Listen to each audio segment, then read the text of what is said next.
बिस्मिल्लाहिर्रहमानिर्रहीम। असीं बलोचिस्तान खुज़दार में मौजूद आहियूं, ज़िला खुज़दार, तहसील बागबान बोरज़ई में।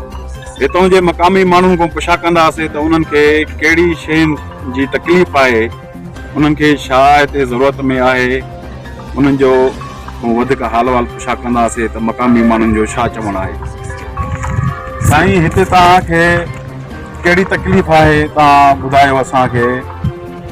बिस्मिल्लाहिर्रहमानिर्रहीम। असांजो तकलीफ़ पाण ॾिठे रस्ते जो हाल अहवाल, जी साईं। बिजली भी वो परवेज़ जे ज़माने में आयो आहे, अॼु ताईं इहा खंबा लॻा पिया आहिनि, जी उहो बि हिननि खे सपोर्ट नथो करे सघे।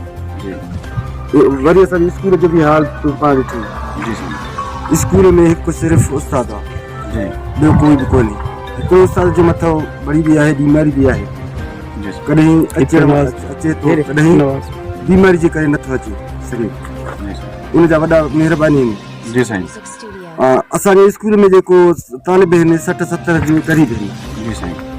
ऐं ॿियो असांजो जेको आहे इलाइक़ो सॼो ॾिसे थो, हेॾे बि करे हे सॼो माण्हू हिते ईंदा आहिनि। असांजे हिते मस्जिद बि आहे, जी मदरसो बि आहे, इनखे को बि सहूलियत न आहे। सही।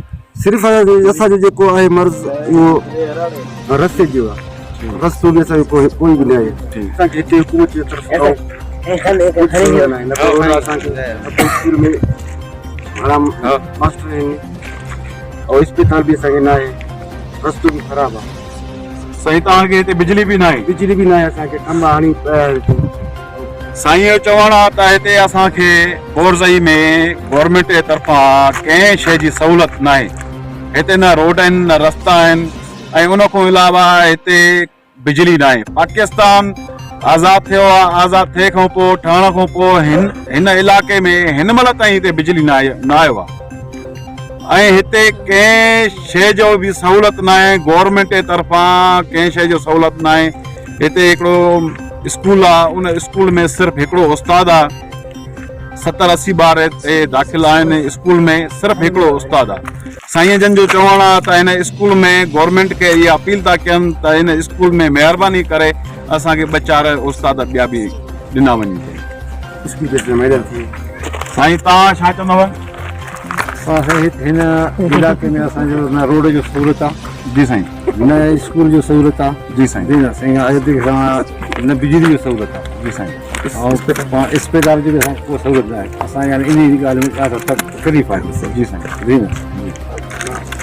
तव्हां गवर्नमेंट खे माना इहा अपील था कयो, तव्हां रिक्वेस्ट था कयो त असांखे रोड रस्ता महिरबानी करे ठाराए ॾियनि, ऐं उन खां अलावा असांखे महिरबानी करे बिजली हिते ॾियनि, ऐं हिते अस्पताल जो ज़रूरत आहे, महिरबानी करे अस्पताल बि ॾियनि। तव्हांजो मुतालबा इहे आहिनि।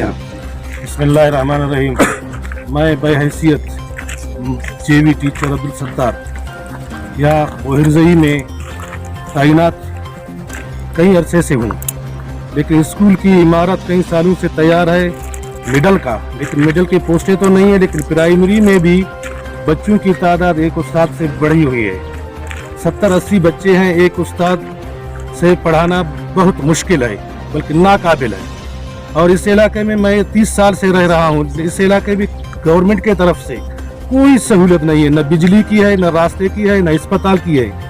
कच्चे रास्तों की वजह से जो भी बीमार होता है वो हेडक्वार्टर अस्पताल खुज़दार तक पहुंचना उसका मुश्किल होता है।